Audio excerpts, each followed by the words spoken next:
history. Perfect. That's what teachers do, make history. Yeah, it's really exciting.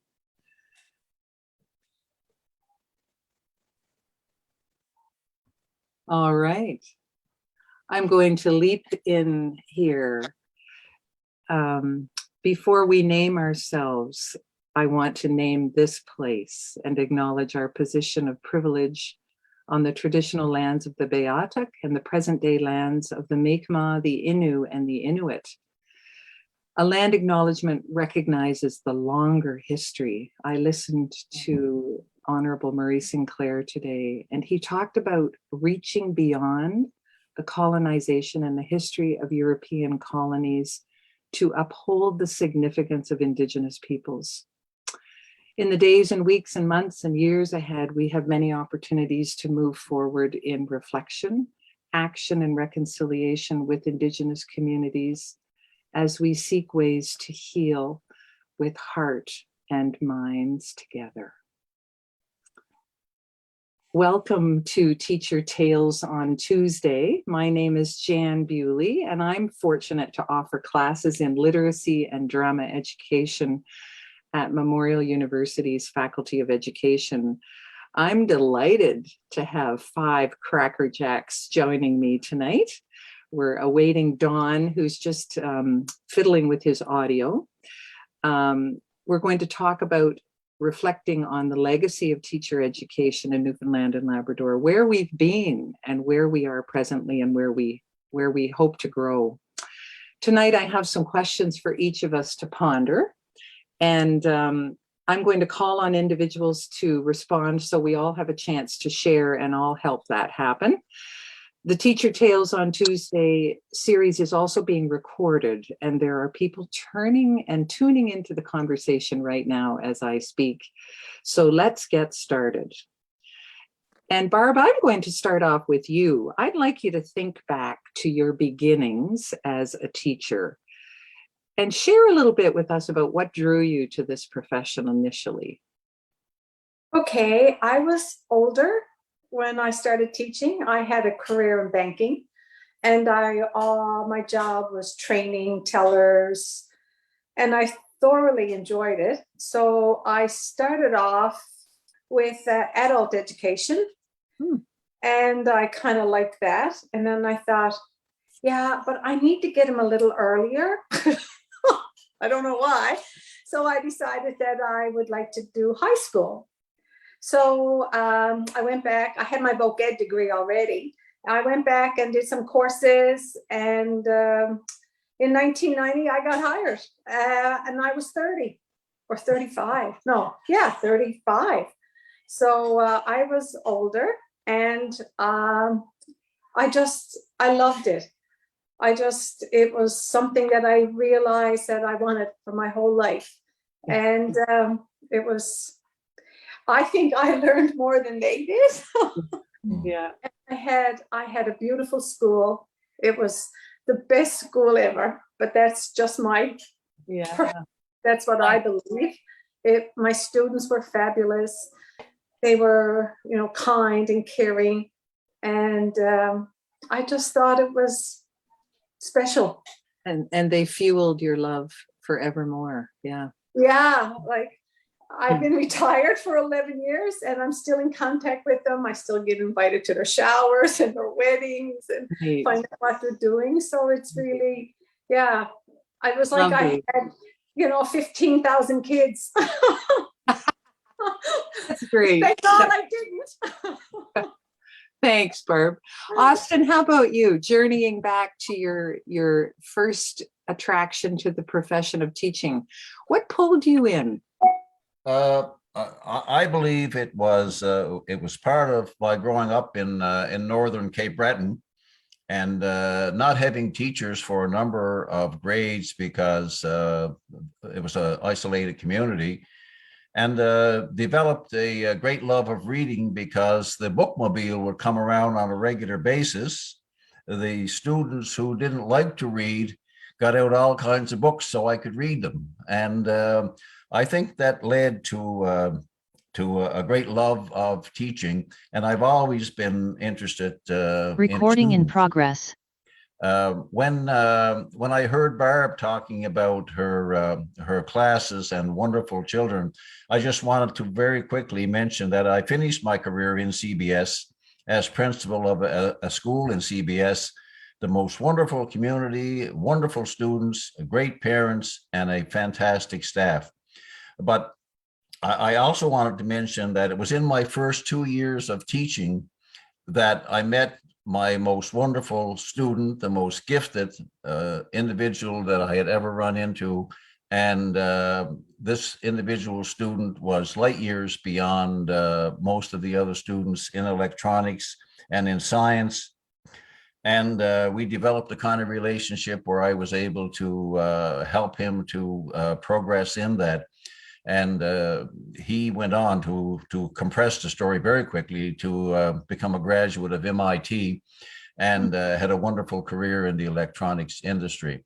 And my children and my wife still tell me that I'm teaching, because if something happens and I can make a teachable moment of it, I tend to do it. You do it. I tend to do it. And I had written down a number of stories, and I hope we get to exchange a number of stories as we go along. Oh, yeah. And thank you, Barb, for your input. Thanks, Austin. Krista, how about you? What drew you to this wonderful profession? I think it all began with having great teachers who made it look appealing, who actually genuinely looked like they enjoyed what they did every day. And I'm trying to remember a time when I wasn't in a classroom, and I can barely remember a phase in my life. I just kind of have always, in one capacity or another, been involved with education, whether I was tutoring, whether I was working as a student assistant or educational assistant, a youth worker. Like, it's somehow I was always connected to schools, and I would doubt myself and question if I wanted to be a social worker and question if I wanted to become a psychologist. And I always kept coming back to, no, I want to be in a classroom. I want to be a teacher. And it's really about being a part of something so worthwhile, building meaningful relationships. And at the end of every day, there's always a moment that makes it worth it. And that's what keeps me there. That's a crystallized T-shirt moment there. I like it. I like what you said there. Dawn, we're going to give you a chance with your audio. Give it a go and see if we can hear you. Did you just hear my phone go off? Fabulous. Sorry. Welcome. Krista. Dawn, so glad we can hear you now. What pulled you into the teaching profession way back when, Dawn? Well, I think I've always had a little inclination for teaching. I even remember attending grade 9 and grade 10 and practicing in my bedroom before several mirrors how to teach and that sort of thing. I think it was kind of, in me, that sort of way. Anyway, so, well, of course, needless to say, well, back then, when you passed grade 11, if you didn't have French, you couldn't get to university. So, well, what happened to me was I went to summer school. I think it might have been the best thing that ever happened, because I went to summer school and they took us all out in the auditorium and they said, now we're going to name a number of places. And if you'd like to teach, here are the places to go. So, well, anyway, Wow. So Black Island was one of the places. I had no idea where it was.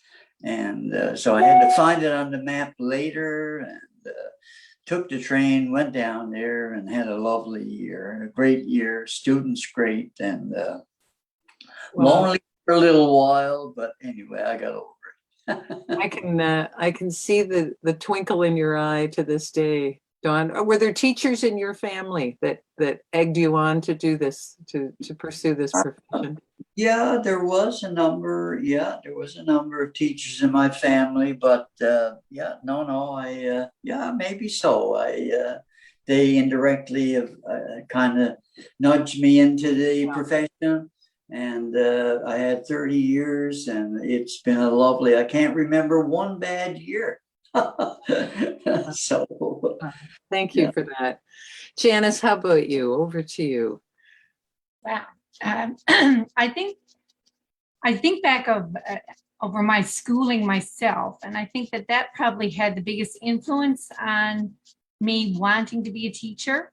I really liked my teachers in school, and I thought they were amazing people. I think they had a real influence on the direction many of us took, and we really respected them. I had 3 brothers older than me, and they were choosing their paths, and they had already gone and done something, and they hadn't tried teaching. They hadn't done that. So I thought, yeah, I'm going to do this. And my schooling was, high school especially, was exciting. And I just wanted to continue that kind of lifestyle. I liked school. I liked being around other people, and I liked the camaraderie of in school. I never felt alone. And I feel that I wanted to bring that to my class as well, you know. Now I started, I retired 6 years ago. So many moons ago, I was in Harlow. And I don't know if any of you guys have been to Harlow, but there was a pay phone down on the wall for all the residents. And someone shouted, "Jan, you're wanted on phone." And I went down, and it was a job offer. That was my last term at MUN, and it was a job offer across the ocean in this little tiny place in Newfoundland, and I'd never been there. And I was so excited. I said, yeah, of course I'm going to take this job. and then they asked for another one of us, and she came down, and they offered her a job in the community right next door to where I was going. So yeah, that's how it all started. My roommate in Harlow and I, we began as teachers in a little community that we knew very little about, but we were so glad we were there. And I spent 13 years in that community. So yeah, loved it. A few tears shed when you left there. Oh, well, yeah, well, they were shed by me too. I always had positive experiences. Of course, I had bad days, but never a bad year there, Don. No, I agree. I had a few days that were wobbly, but no, they were, it's the journey. It's the journey. It's, you know, and I remember saying that to some young staff members in the year that I left my staff, that it's not about retirement, it's about the journey getting there. You know, it was, loved every minute. Beautiful. Thank you. Thanks for that first round of wonderful responses. Krista, I'm going to start with you with this question, and I'm wondering if you can pinpoint a particular child without naming. You can think of a fictitious name for him or her, or a learning incident that taught you something about humanity or life in general. And if you would start us off on that. With pleasure, because very quickly a very particular student comes to mind. So this is when I was working as an educational assistant in Alberta. And this was a school where it doesn't exist anymore, actually. I was part of a moment in time there.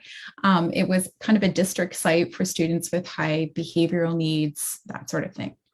And we only had 30 students in our school. So in that environment, we had an especially perfect opportunity to really get to know our students. And one particular young gentleman came to us with a history of often skipping school. And this was a big problem, and we were supposed to make sure that he wasn't doing and pay close attention and closely supervise this young gentleman. As I got to know him, what we learned was that the reason he was frequently skipping school is that sometimes one of his caregivers would come home early from work and was not a safe person for his younger brother to be at home with alone. So he would make sure that before his brother got out of his brother would be dismissed earlier because he was in primary school, he would leave to make sure he was at home to be a protector. Now, of course, things had to happen so that the appropriate help could be provided to this family so that child could be safe. But in that moment, what I realized was that kids who come to us with labels of, defiance and deviance, at risk, they're just labels. They don't tell the story and they don't reveal the whole picture. And it really reminded me to step back from those moments of frustration, of behavior, and really get curious about what's behind it. And oftentimes we could never imagine really the story behind it. But when we take the time to get to know students and build relationship so that they can be forthcoming, we really do see the humanity in their choices. Wow. Indeed. And how many years ago was that story first in your heart, Krista?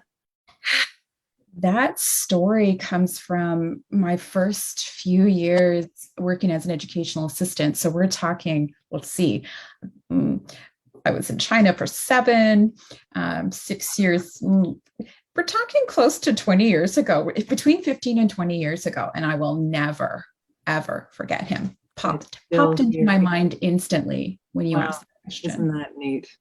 Yeah. That's the beauty of this profession, I think, that those stories continue to live here, right? Absolutely. Austin, how about you? Is there a learning incident or a particular child, a story that taught you about humanity?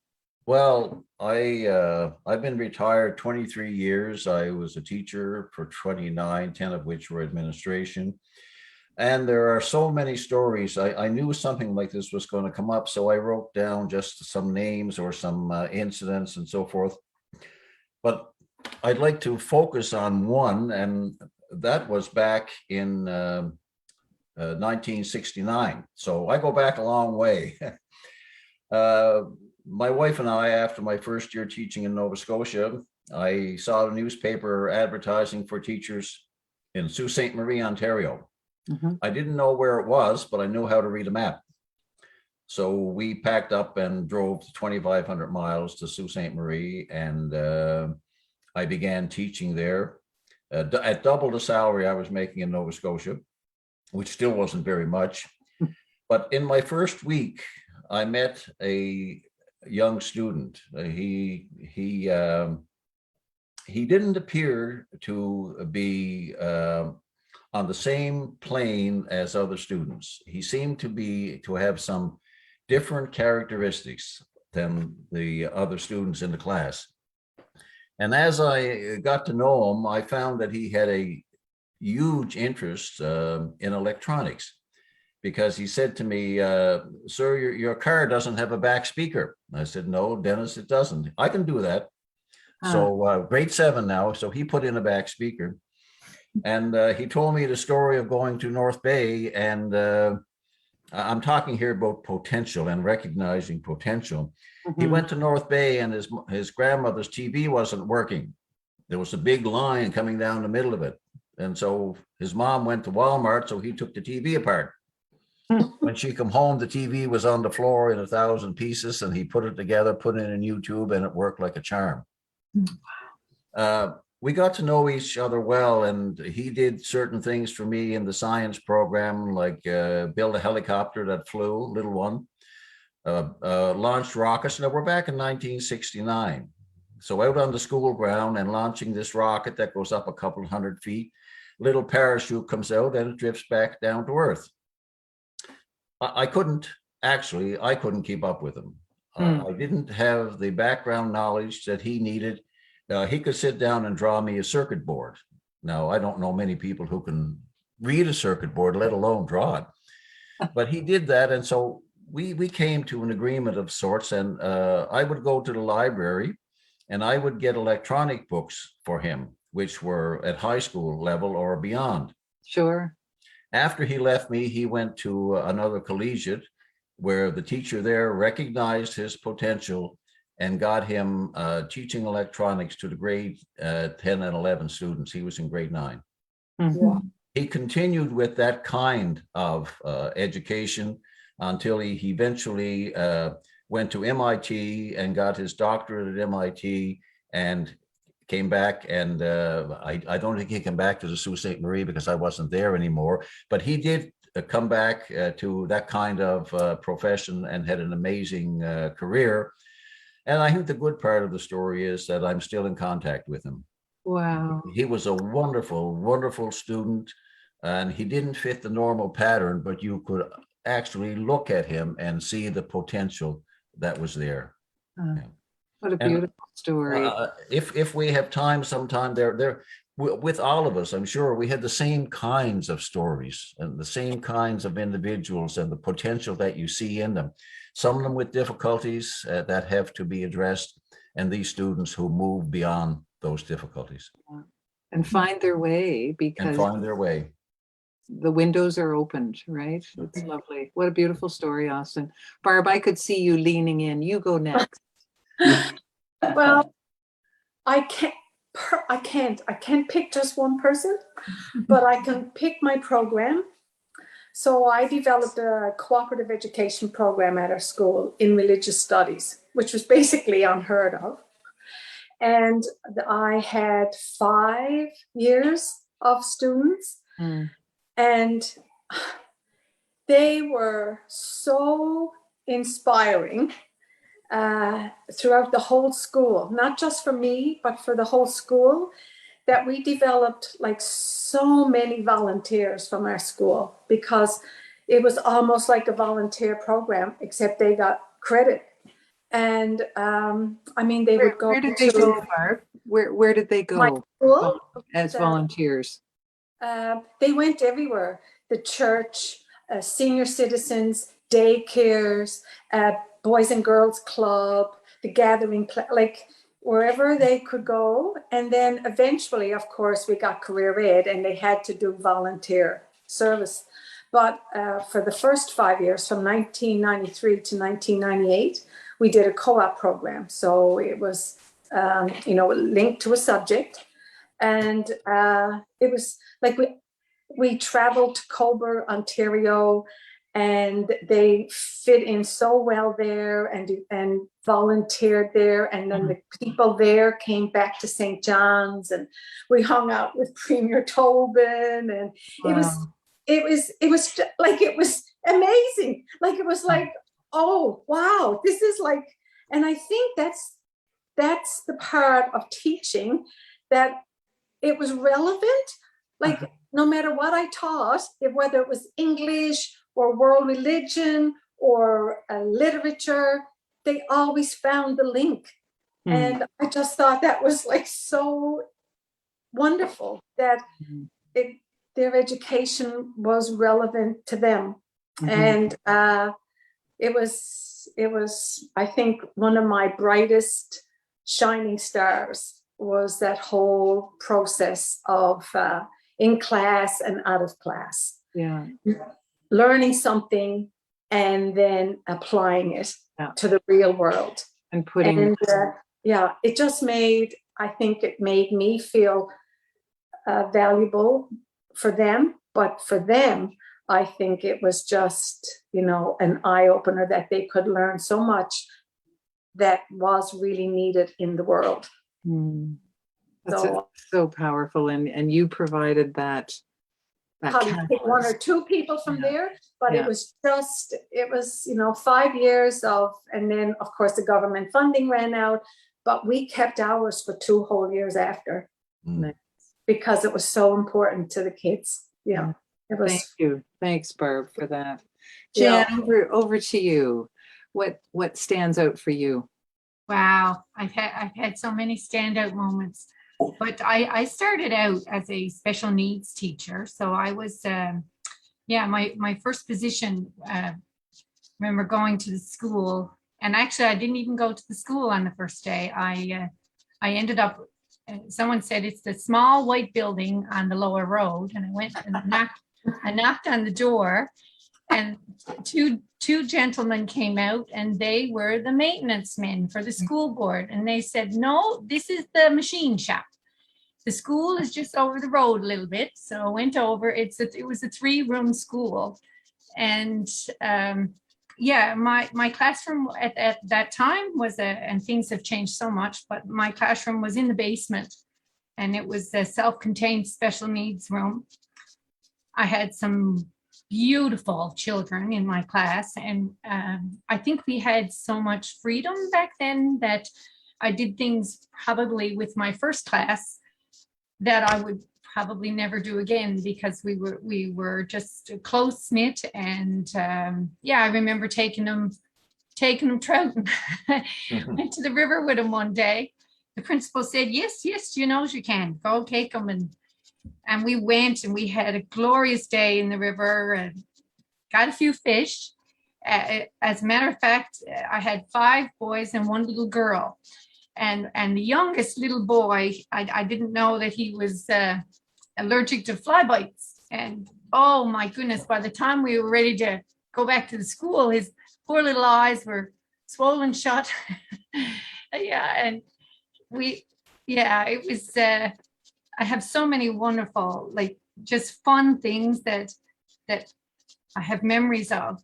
There's one particular little girl, I taught primary after that. So many times in primary, they move on. And of course, being in kindergarten or grade 1, you hope that they're going to remember you, but it's not always that way. It's a long schooling. They have lots of teachers. And there was one little girl in particular, she was so empathetic towards her other classmates. She was an amazing little child.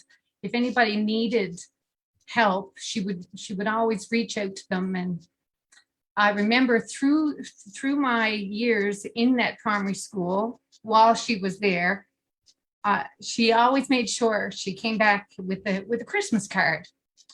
And she moved on to the elementary school, and then on to the junior high. And I remember one very stormy Christmas.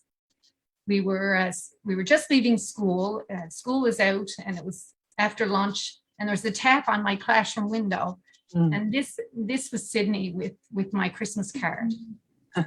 And to this day, Sydney is she's working on her master's in psychology at MUN, and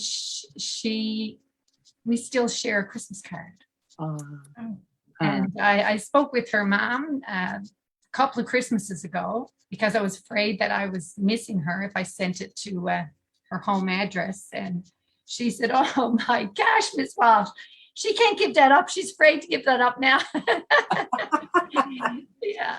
But I just, so many wonderful children and so many wonderful memories. Yeah. Thanks for It's hard to pick. It's hard to pick. Yeah. Thank you for that. Dawn, over to you. Is there a student that stands out, or a learning incident that you can pinpoint? I think mine is rather general. I think I can remember a lot of students. We had a wonderful time together. I do remember a number of students that I had to leave the room and go around the school and chase them and get them in the classroom. One particular guy, of course, every other day, he'd come late and he'd be out by the window, and I'd have to run out, catch him, bring him in. But strangely enough, and he was really he was nice, and but he did have this talent for carpenter work. And the Christmas concerts, of course, way back when we did Christmas concerts and built a stage and that sort of thing. Well, he was right in his element. Mm. when we started to build a stage and that sort of thing. So I think for me, maybe is that I think I've learned long afterwards. As most of you know, you continually run into students, and Mr. K so high, and you don't know who they are until they tell you, And I think I've realized that students that I thought probably weren't going to do that good really shone. They did really well. They proved me wrong, and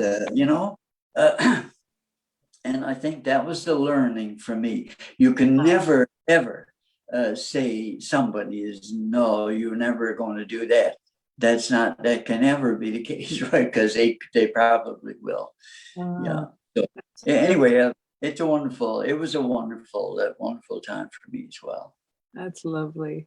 That's a lovely story. I've got so many questions here, and I'm going to pick my next favorite one. I'm going to preface this by saying I taught in a mostly Mennonite school once, and a gift that I received at Christmas time from a very large family of 8 children. There were 7 boys and a little girl, and I taught Eleanor. And on December 22nd, she arrived in the classroom with a shoebox, and it had green tissue paper and wax paper coming out the top. And when I peeled back the top, her mother had made traditional chocolates by dipping the leaves of the poinsettia into chocolate and having them set on the windowsill in the sunroom. They had no power. They were traditional Mennonites. And then the leaf would be peeled off, and this very delicate chocolate leaf was inside this tissue paper. And I've never forgotten that gift from that child. That year was extraordinary for me, and those years there. I received an apron and a Raggedy Ann doll and all kinds of lovely things that were made by that tradition. And I wonder if there's a teacher gift, and it might be a gift of a letter, it might be a gift of a comment, it might be something that you were actually given that you can recall. Maybe you still have it. I don't know. I'm going to start with you, Austin. Was there something that you were given that you recall? Well, there are many things in terms of Christmas ornaments and national cultural things.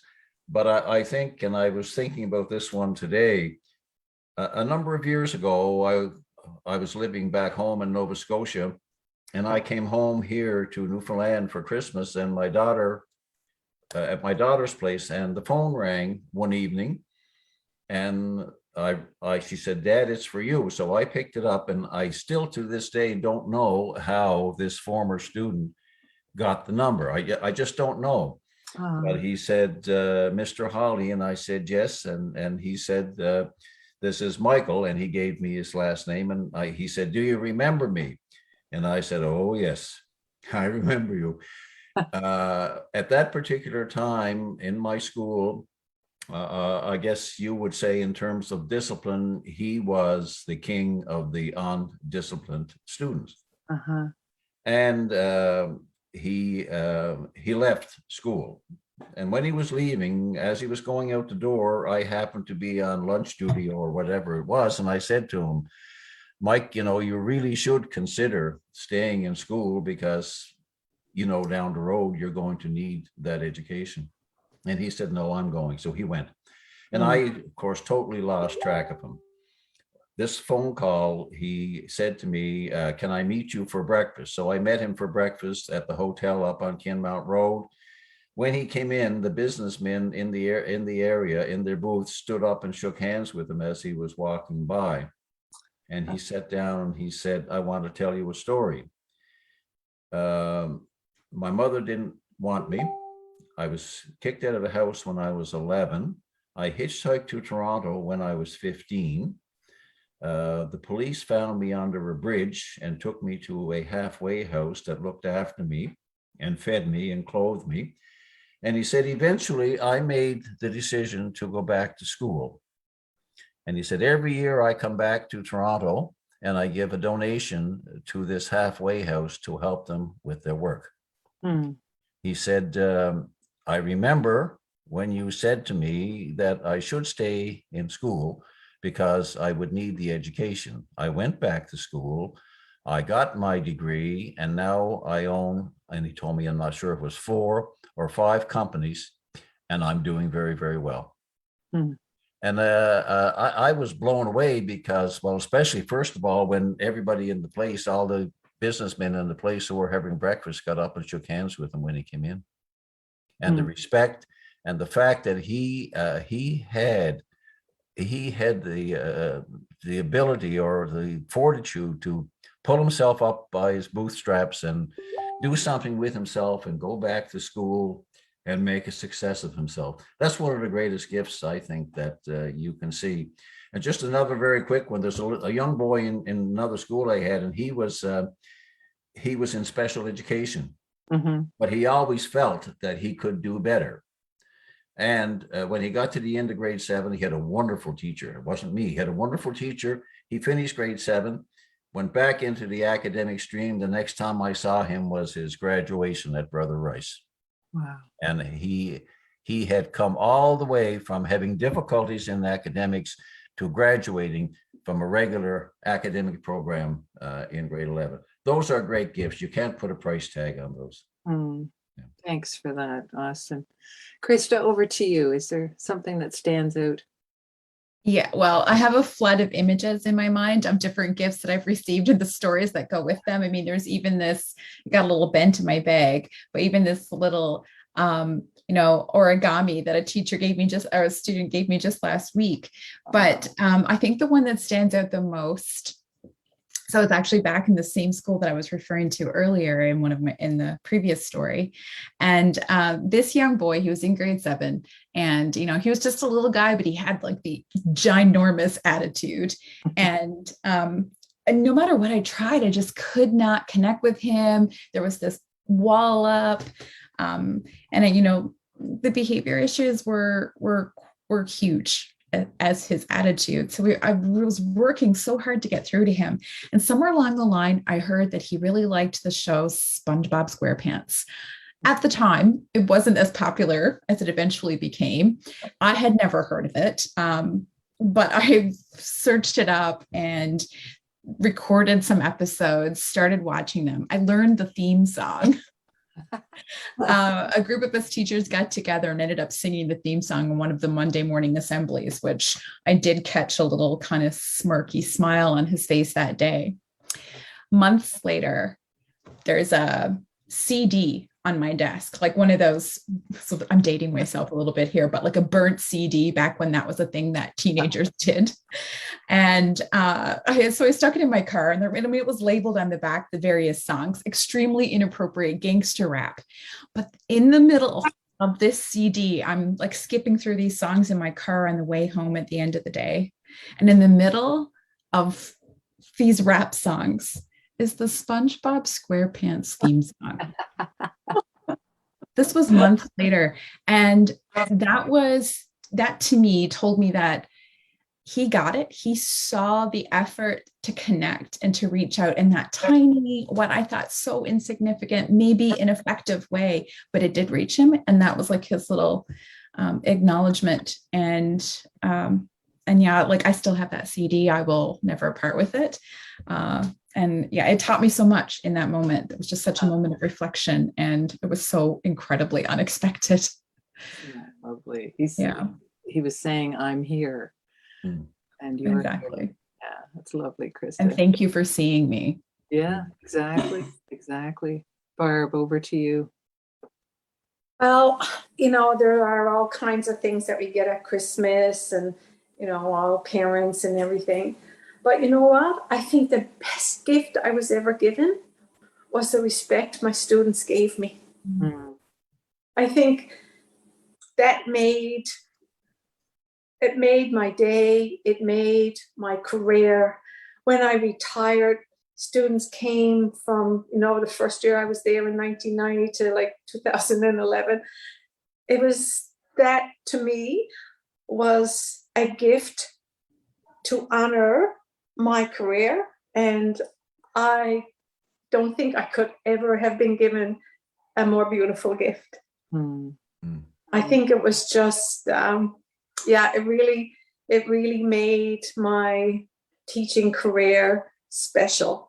I knew it was special, but when your students come back and say, "Oh, Miss, we're really sorry to see you go, but we know that you want to do this and you want to do that," and it was really powerful, I think, and very powerful. And respect is so important. I mean, I always taught that in my class, and you have to earn it. It's not given. You earn your respect. If you respect your students, they will respect you. And it came back in spades. Yeah. So from the bottom of my heart. And I wonder if there are students that you taught watching tonight, Barb. It's heartwarming to think of the viewing. Yeah. audience. Yeah. I have several that have gone through. Yeah. Neat. I can Yeah. hear the emotion in all of your voices. Yeah. Dawn, down to you. What story have you got for us around a gift or? Well, of course, as you've all said, every Christmas you get, or at the end of the year, you get some little gifts and that sort of thing. I had been in Heart's Content for 5 years teaching, and I was leaving and going to another community. And the grade 7s there were pretty sad, and they made all kinds of big signs, and they did have a gift for me. It was a beautiful, I have it here, but I couldn't find it, but I will find it, a beautiful clock. And it's a very unusual shape, sort of, and it stands so high. And I don't know, I never even asked where they got it, but anyway, it's a beautiful clock, and I cherish it with everything, but although I can't find it, but I know it's here somewhere among my many mementos. But they showed me a great deal of. They were pretty sad. I was sad, and like Barb said, respect. So it was yeah. Thank you, Dawn. Jan, over to you. Well, it's funny because I didn't know if you were going to ask this, but I was searching for some memorabilia or something that would spark some memories, and I have it here. And this child in my last year of teaching went through cancer treatment.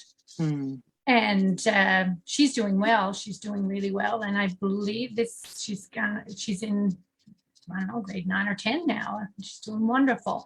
But I taught grade 1, and the beauty of grade 1 was the skill they learned to read in grade 1, and I absolutely, that my most precious memories are when they realize that they're doing it. I read that book, Mrs. Walsh. I read that book, and they're so excited and so eager to move on to the next one. It's amazing. But this precious child, she couldn't always come to school, especially if there were colds and flus on the go, because she was having her treatments. But at the end of the year, her mom came and she said, "Oh, Mrs. Walsh," she said, "she just had to get this done." I don't know if you can see it. But she wrote me a book. It's called Miss Walsh's Last Day. And it's fully illustrated and written. It's a wonderful story. And it's such a memory for me, because it tells, of course, the names of the kids in the class and the teachers who taught with me. And I had this quirky little habit of it. if the reading was great that day, I danced on the table. So, yeah, and you kind of forget about those things. And I took up the book the other day, and there I am. I'm dancing on the table in the story. So that it's I have so many precious memories. Show us, we have to see the illustration, Jan, before we sign off. I can see Krista nodding. Everybody's saying, we got to see the picture of you. that Yes, she dancing drew. on the table. There I Oh, am. There oh, I I am. love Perfect. Yeah. how wonderful. Ah, I wonder, I sometimes think, do they really know the gift that they gave me? You know, their warmness and their genuine love and kindness. You know, there's so little. In the primary years, I taught kindergarten, grade 1. Spent the last probably 15 years in grade 1, and they were just so precious. mm. And that's my gift. They were certainly, and I think of them so much because they were just beginning, and now I see them. Many of them have graduated high school and gone on to university, and it's just so rewarding. It's wonderful. Especially when they call you mom. Oh yeah, I got a lot of that. I did too. Yeah. Oh, miss, I forgot. It's What kind a, of, what a wonderful first gift you have given the Teacher Tales on Tuesday series. And it has flown by. I'm going to be incredibly punctual here because we said we would keep people for 45 minutes initially, and we have consumed all of that time and more. I'm most grateful for your presence here. I want to say special thanks to Morris Berry and Craig Adams and Angela Hunt, who pulled some magic strings in getting this all to happen. The next Teacher Tales on Tuesday is at 8 o'clock on Tuesday, October the 26th. And we'll maybe share some Halloween tales, and a new group of teachers will be joining me. I want to again just say how appreciative we all are for your gifts to the teaching profession, all of you, and what an honor to be in your presence tonight. So I will bid you all good night, and we can leave with that image of Jan dancing on the table. Yeah. Up again, Jan?